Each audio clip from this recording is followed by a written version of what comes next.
ঈদের দিন আপনাকে এই সুন্নতগুলো পালন করা উচিত। ঈদের দিন নামাজে যাওয়ার আগে গোসল করা, আপনার যে সবচাইতে সুন্দর কাপড় আছে সেটা পরিধান করা, আর ওই কাপড়ে সুগন্ধি আতর ব্যবহার করা সুন্নত।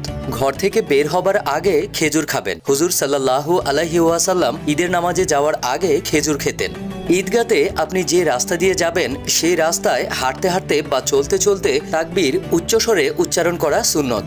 ঈদের নামাজ পড়া, ঈদের নামাজ মানব জীবনে সবচাইতে গুরুত্বপূর্ণ, কোনোভাবেই এটা ছাড় দেয়া যাবে না। ঈদ সমস্ত মুসলিম জাতির জন্য খুশির একটা দিন। এই দিনে সবাইকে খুশির সংবাদ দেয়া আর কোলাকুলি করাও সুন্নত।